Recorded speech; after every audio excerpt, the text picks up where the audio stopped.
Hello guys, welcome to our channel.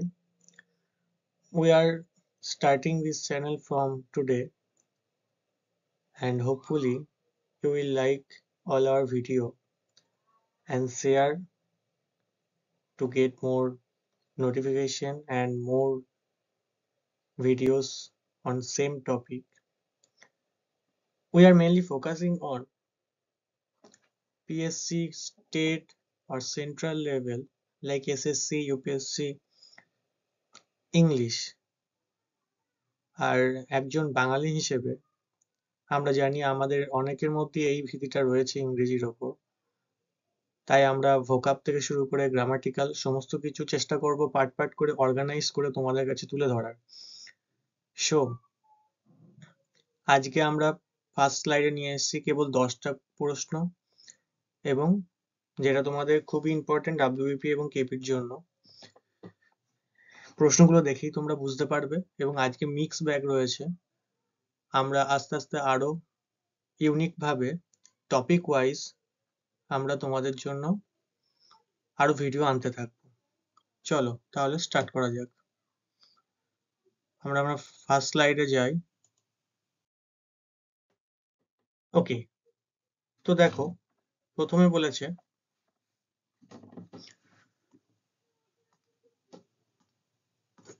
in the following question the sentence is given with a blank to be filled in with an appropriate word। কোন ওয়ার্ডটা আমরা ব্যবহার করব এখানে, appropriate word কোনটা হবে? Select the correct alternative out of the four and indicate it by selecting the appropriate option। দেখো আমরা দেখতেই পাচ্ছি এটা অ্যাকচুয়ালি প্রিপোজিশন দেওয়া রয়েছে এবং প্রিপোজিশনটা দেখো Suresh went there dash my bike. Suresh ওখানে গেছে আমার বাইকে করে। মাই একটা পজেশন ব্যবহার হচ্ছে এখানে, তাই তো, যে আমার বাইক। আমরা সাধারণত কি করি, কোনো কিছু মিডিয়ামের মাধ্যমে আমরা গেলে বলি কি উই আর ধরো উই ট্রাভেলড বাই ট্রেন বলি, আমরা যাব ট্রেনে করে, তাই তো। বাট বাইটা কোথায় ব্যবহার হয়? যখন আমরা কিন্তু কোনো কিছু একটা ট্রান্সপোর্টের মাধ্যমে কোথাও যাব সেটা বোঝাতে চাই, ঠিক আছে, সেখানে ক্ষেত্রে কিন্তু আমরা বাই ব্যবহার করব। কিন্তু কিছু চেঞ্জ রয়েছে, দেখো আমরা বাই কোন জায়গায় ব্যবহার করতে পারি না। এ স্পেসিফিক কোনো যদি স্পেসিফিক ধরো ট্রান্সপোর্ট মাধ্যম আমরা বললাম, লাইক বাইসাইকেল, কার বাইসাইকেল, ঠিক আছে, এক্সেট্রা, সেক্ষেত্রে আমরা কিন্তু বাই ব্যবহার করতে পারি না। লাইক উই ট্রাভেলড, দেখো উই ট্রাভেলড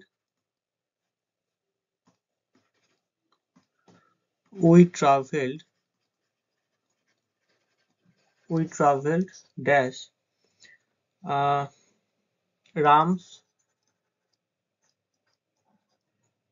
রামস কার, রামের গাড়িতে করে আমরা ট্রাভেল করব, তাই তো। তাহলে উই ট্রাভেলস বাই রামস কার কখনো বলি? উই ট্রাভেল বাই রামস কার হয় না, উই ট্রাভেল ইন রামস কার। তাহলে দেখো সেক্ষেত্রে আমরা ইন বা অন ব্যবহার করব। কোন ক্ষেত্রে ইন, কোন ক্ষেত্রে অন ব্যবহার করব? আমরা অনটা কখন ব্যবহার করব? কোনো specific bicycle, bus, train, sheep বা প্লেন, সেক্ষেত্রে আমরা কিন্তু অন ব্যবহার করব। আর ইন কোন ক্ষেত্রে ব্যবহার করব? ইন ব্যবহার করব আমরা, দেখো কোনো যদি ট্যাক্সি, ভ্যান, কার কিংবা অ্যাম্বুলেন্স, এইগুলো ক্ষেত্রে আমরা ইন ব্যবহার করব। তাহলে এই ক্ষেত্রে দেখো বাইক আছে, ঠিক আছে, তাহলে বাইকের ক্ষেত্রে আমরা দেখো অন ব্যবহার করছি bicycle, bus, train, ship, plane এবং বাইক, এখানেও আমরা সেজন্য কিন্তু অন ব্যবহার করব। যে Suresh went there on my bike. Okay, তাহলে আমরা প্রিপোজিশনে দেখো কতগুলো জিনিস জেনে গেলাম একসাথে। বাই কোথায় ব্যবহার হয়, মানে কোনো ট্রান্সপোর্টের ক্ষেত্রে, ইন কোথায় ব্যবহার হয়, অন কোথায় ব্যবহার হয়, এগুলো আমরা আরো ডিটেলসে করবো যখন আমরা চ্যাপ্টার ওয়াইজ গ্রামাটিক্যাল কোশ্চেন শুরু করব কখনো পরবর্তীকালে তোমাদের সাপোর্ট পেলে। তারপর নেক্সট কোয়েশ্চেন দেখি আমরা। আচ্ছা দেখো বলেছে select the most appropriate direct form of the given sentence. My father told me, আমরা দেখতে পাচ্ছি এটা করে দেওয়াই রয়েছে, তাই তো? তাহলে এটাকে আমাদের দেখো ডাইরেক্ট স্পিচে করতে হবে। তাহলে মাই ফাদার টোল্ড মি মানে সেড টু তো হবেই, সেড টু সবগুলোতেই রয়েছে, ঠিক আছে। Gandhiji started the civil disobedience movement, Gandhiji civil disobedience movement শুরু করেছিল। দেখো এটা চিরসত্য বাক্য, চিরসত্য বাক্য ন্যাশন চেঞ্জ সব থেকে সহজ হয়, যেমন আছে তেমনই বুঝতে যাবে কোটেশনের মধ্যে। তাহলে Gandhiji started the civil disobedience, started এখানে স্টার্টেড রয়েছে, বাকিগুলো সব দেখো starts, had started, has started, তাহলে এগুলো কোনোটাই হবে না, তাহলে প্রথমটা অ্যান্সার হয়ে যাবে আমাদের। নেক্সট কোয়েশ্চেন দেখো, had he arrived on time he would meet the chief guest, had he arrived on time. দেখো এটা কন্ডিশনাল সেন্টেন্স, যখন যদি সে সঠিক সময়ে আসে তাহলে সে চিফ গেস্ট যে রয়েছে তার সাথে দেখা করতে পারবে, সাক্ষাৎ করতে পারবে, তাই তো? দেখো he had arrived on time, এটা অ্যাকচুয়ালি সাজালে এরকম হয়।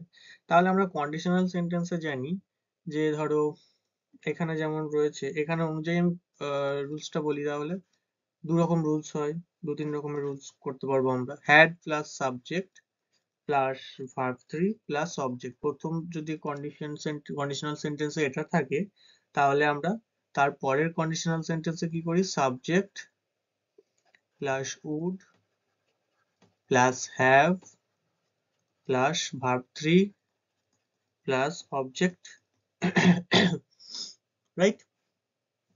তাহলে আমরা দু রকম কন্ডিশনাল সেন্টেন্স পাচ্ছি, একটা এরকম থাকলে আমরা সেকেন্ডে এরকম লিখতে হয়। তাহলে এখানের মধ্যে দেখো had he arrived on time, had he arrive, verb three arrived আছে, ঠিক আছে, সব ঠিক আছে, সাবজেক্ট অবজেক্ট ঠিক আছে, তারপরে সাবজেক্ট হি আছে, উড আছে বাট হ্যাভ নেই, would have, verb three meet আছে, ভার্ব থ্রি কি হবে, মেট হবে, তাহলে would have met the chief guest. তার মানে কোথায় ভুল রয়েছে, বি অপশনে ভুল রয়েছে, বোঝা গেছে। নেক্সট দেখো এটা আমাদের বলেছে অর্গানাইজ করে লিখতে হবে, কোনটার পর কোনটা হবে। Art may seem immense from the perspective of humans and almost limitless living on its surface, এটা আমাদের সাজিয়ে লিখতে হবে। Okay, art may seem immense living on its surface, দেখো from the perspective of humans, from the perspective of humans living on its surface, from the perspective of humans living on its surface, Earth may seem immense and almost limitless. তার মানে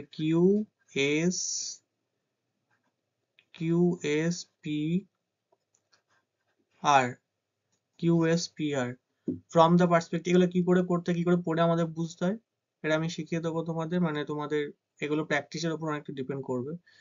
from the perspective of humans, যে যদি আমরা humans মানব জাতির মানে দিক থেকে আমরা যদি ভাবি, ঠিক আছে, তাহলে লিভিং অন ইট সারফেস, যারা এখানে থাকে, এই পৃথিবীতে থাকে, আর্ট মে সিম ইমেন্স, তাদের কাছে কিন্তু এই পৃথিবীটা বিরাট মনে হয়, অ্যান্ড অলমোস্ট লিমিটলেস, এবং যার যেন কোনো লিমিট নেই।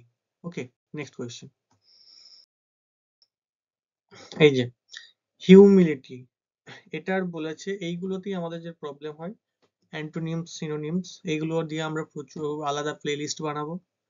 তো হিউমিলিটি, দেখো হিউমিলিটি মানে কি, আমাদের প্রথমে এগুলো যেহেতু মুখস্থ ভোকাব, এগুলো মুখস্থ করার জিনিস, আমাদের এগুলো জানতে হবে মানেগুলো, শুধু আমরা কিন্তু উত্তর পড়বো না, আমরা মানে সহকারে পড়বো এটা। তাহলে হিউমিলিটি মানে কি হয়, দেখো হিউমিলিটি মানে হচ্ছে মডেস্ট হওয়া, নম্রতা, নম্রতা যেটা আমরা বলি বাংলায়, কি বলি, নম্রতা, নম্রতা। হিউম্যানিটি একদম অ্যান্টোনিমস মানে বিপরীত শব্দ লিখতে হবে, তাহলে নম্রতা। মডেস্টি মানে দেখো পিওরিটি, মানে যেটা সভ্য, যেগুলো আমরা বলতে পারি মডেস্টি, ঠিক আছে। তারপরে দেখো সার্ভিলিটি মানে হচ্ছে কাউকে খুশি করার চেষ্টা, এটা একটা পজিটিভ সেন্সে। আমরা দেখবো যদি মানেও না জানি যে কোনটা পজিটিভ সেন্সে কোনটা নেগেটিভ সেন্স, দেখো এটাও পজিটিভ সেন্স একটা ব্যবহার হচ্ছে, ঠিক আছে। আর টিমিডিটি মানে যে ধরো মনোবল ভেঙে গেছে, যার কনফিডেন্স নেমে গেছে, এটা কিছুটা নেগেটিভ সেন্স টিমিডিটি। আর হিউমিলিটি হচ্ছে নম্রতা। আর ভ্যানিটি মানে হচ্ছে, দেখো ভ্যানিটি মানে অ্যাকচুয়ালি হচ্ছে কিন্তু ওভার প্রাইড মানে কি, ধরো আমরা বলতে পারি ভ্যানিটি মানে আত্ম অহংকার, যেটা বেশি আত্ম অহংকার। আমরা কেবলমাত্র হিউমিলিটি জানবো না, হিউমিলিটির সাথে সাথে আমরা কি জানবো, দেখো হিউমিলিটির অ্যান্টোনিমস কি কি হয় এই ভ্যানিটি ছাড়া কি কি হয় সেটাও আমরা জানবো। ইগোইজম, ইগোইজম বলতে পারি, আবার বলতে পারি অ্যারোগেন্স, ঠিক আছে, অ্যারোগেন্স, ঠিক আছে। ওভার প্রাইড, এক্সেসিভ প্রাইড, অনেক কিছু হবে। Over pride, excessive pride. Next চলো। I dash you know as soon as the parcel dash, দেখো আমি তোমাকে জানাবো যখনই পার্সেলটা পৌঁছে যাবে। আই লেট ইউ নো, এটা কি লেট দিয়ে যাবে? আমাদের প্রথমে ভাবতে হবে এটা কি দিয়ে যেতে পারে। দেখো দেখো লেট কিন্তু সিম্পল প্রেজেন্ট টেন্সে ব্যবহার করি আমরা, ঠিক আছে, কিন্তু এটা ফিউচার অ্যাকশন বলছে, আমি তোমাকে জানাবো, তাহলে সিম্পল প্রেজেন্ট টেন্স কি ব্যবহার হবে? আর লেটের সাথে হ্যাড অ্যারাইভ আছে। দেখো হ্যাড অ্যারাইভটা পাস্ট পারফেক্ট টেন্সে ব্যবহার হয়, যেটা ফিউচার টেন্সে আমরা কিভাবে লিখতে পারবো হ্যাড অ্যারাইভ, তাহলে এইটা আমরা দেখছি অপশন টেস্ট করলেও এটা হবেই না কখনো। উইল লেট হতে পারে, উইল লেট এটা হতে পারে, অ্যারাইভটা আমাদের এবার দেখতে হবে। দেখো ফিউচারে জানবে, ওকে, তো ফিউচারে সে জানতে পারবে, তাহলে অ্যারাইভ, শুধু অ্যারাইভ মানে পাস্টে জানতে পারবে না, শুধু মানে সিম্পল পাস্টে শুধু অ্যারাইভ ব্যবহার হয়, সেই জন্য এটাও হবে না। অ্যাম গোয়িং টু, আমি তোমাকে জানাতে যাচ্ছি, প্রেজেন্ট, দুটোই প্রেজেন্ট, প্রেজেন্টে হবে না ফিউচার হবে। দেন উইল লেট, তাহলে I will let you know, আমি তোমাকে জানাবো as soon as the parcel arrives, যখনই পার্সেলটা আসবে তখনই কিন্তু আমি তোমাকে সে ব্যাপারটাই ইনফর্ম করবো, তোমাকে জানাবো। তাহলে দেখো উইল লেট হচ্ছে future simple tense, future simple, আর সিম্পল পাস্ট, আর ফিউচার সিম্পল, এবং সিম্পল প্রেজেন্ট টেন্স, যেটা ফিউচার অ্যাকশনকে ডিনোট করে। যখন আমরা টেন্স পড়বো তখন এগুলো আরো বুঝতে পারবো। নেক্সট দেখো Ram is senior to Sam in school, এটা আমরা বুঝতে পারছি একটা কম্পারেটিভে দেওয়া আছে রাম ইজ সিনিয়র টু, তাহলে Ram is senior than any other boys in school, আমরা বলি কম্পারেটিভে। কিন্তু যখন দুজনের মধ্যে তুলনা হয় রাম এবং স্যাম, তখন কিন্তু সিনিয়র টুই ব্যবহার হয়, সিনিয়র টু, তখন দেন ব্যবহার করি না, তার মানে no error is right answer. Okay, next দেখো টম সেজ, টম কি বললো, mother can you see this button for me please. আচ্ছা দেখো এটা মানে সিউ মানে বোনা, তাই তো, তাহলে টম কি করলো, মাকে রিকোয়েস্ট করলো, সেজ আছে, রিকোয়েস্টেড হবেই না, প্লিডেড হবেই না, আস্কড হবেই না, কোনো কিছু আমাদের দেখতেই হলো না, কারণ কি দেখো সবগুলো পাস্টে আছে, এখানে সেজ রয়েছে। টম রিকোয়েস্ট হিজ মাদার, তার মাকে দেখো, মাকে মা বলে ডেকে এটা বলছে, তো তাহলে এটা সম্বোধন করা হচ্ছে, সেই জন্য ওটা এখানে দিয়ে দিলাম টম রিকোয়েস্ট হিজ মাদার। এবার ইফ দিয়ে যোগ হয় রিকোয়েস্টের মানে, মানে কোনো আমরা কি বলবো, কোনো ইম্পারেটিভ সেন্টেন্সে এটা হয়, ইম্পারেটিভ সেন্টেন্স যেটা অ্যাকশন চেঞ্জের নিয়ম। তাহলে ইফ সি, দেখো প্রেজেন্ট টেন্স আছে, তাহলে ক্যানই হবে, সিউ দিস বাটন, সিউ দিসটা দ্যাট হবে, অ্যাকশন চেঞ্জে দিসটা দ্যাট হয়, দ্যাট বাটন ফর হিম, বোঝা গেছে। নেক্সট ব্যাড বিয়ন্ড রিফর্ম, দেখো এটাও একটা কিছুটা এই সিনোনিমস অ্যান্টোনিমস টাইপের ভোকাব জানতে হবে আমাদের। তাহলে প্রথমে মানেগুলো জানবো। ব্যাড বিয়ন্ড রিফর্ম, খারাপ, এতটাই খারাপ যেটা কখনো ঠিক হবে না, যে খারাপটা ঠিক করার নয়। আচ্ছা দেখো আচ্ছা শেষ থেকে মানেগুলো দেখি। দেখো ইররিভার্সিবল মানে হচ্ছে অপরিবর্তনীয়, যার কোনো পরিবর্তন হবে না, অপরিবর্তনীয়। ইররেভারেন্স কি হচ্ছে? ল্যাক অফ রেসপেক্ট, যেটা ল্যাক অফ রেসপেক্ট মানে কাউকে সম্মান না দেওয়া, ঠিক আছে। আর দেখো ইররেভোকাবল মানে হচ্ছে, ইররিভোকাবল মানে কোনো কিছু একটা বলে ফেলেছো সেটা তুমি চেঞ্জ করবে না বলে ফেলেছো বলে, যেটা ধরুন আমাদের লিডাররা করে, তাহলে নট অ্যাবল টু চেঞ্জ বা আনঅল্টার্ড, এটা বেশিরভাগ ক্ষেত্রে কিন্তু কথার ক্ষেত্রে ব্যবহার হয়। এই মানেটা কিছুটা কিন্তু সেম, কিন্তু এটা বেশিরভাগ ক্ষেত্রে ভোকাব দেখো আছে, ভোকাব, ঠিক আছে। আর ইররিডিমেবল মানে, ইররিডিমেবল মানে হচ্ছে দেখো not capable to be corrected, মানে ঠিক হওয়ার না, ঠিক হওয়ার না। তাহলে আমাদের অ্যান্সার হবে ইররিডিমেবল। আচ্ছা next, give yourself a chance to be distracted of bad news. নিজেকে একটা সুযোগ দাও খারাপ যে সংবাদগুলো আছে সেখান থেকে নিজেকে দূরে রাখার। দেখো তাহলে খারাপ সংবাদ থেকে নিজেকে দূরে রাখার, ডিস্ট্রাক্টেড অফ হয় না ডিস্ট্রাক্টেড বাই হয়। এটাও আমরা প্রিপোজিশনে দেখো পড়বো, যে কারেক্ট প্রিপোজিশন, অ্যাপ্রোপ্রিয়েট প্রিপোজিশন যেটা হয়, distracted is by, not of. Okay, তাহলে এখানে আমরা আমাদের করতে হবে কি, by good news, by bad news, sorry, give yourself a chance to be distracted by bad news, মানে ব্যাড নিউজের দ্বারা যে ডিস্ট্রাক্টেড থাকা সেটা থেকে নিজেকে দূরে রাখার একটা সুযোগ দাও, ঠিক আছে।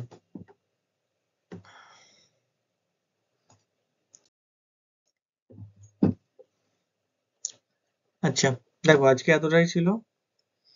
তাহলে তোমার যদি ভালো লেগে থাকে, আমাদের ছোট্ট করে প্রথম ভিডিও বলে ছোট্ট করে অ্যারেঞ্জ করা হয়েছে 10টা কোয়েশ্চেন, তোমরা আমাদের পাশে থাকো, আমাদের সাপোর্ট করো, আরো কোয়েশ্চেন অ্যান্সার নিয়ে আসবো, এবং আমরা PYQ প্রচুর সলভ করবো, WBCS বলো, PSC যে কোনো এক্সাম বলো, SSC এক্সাম গুলো বলো, তো পাশে থেকো। Thank you so much.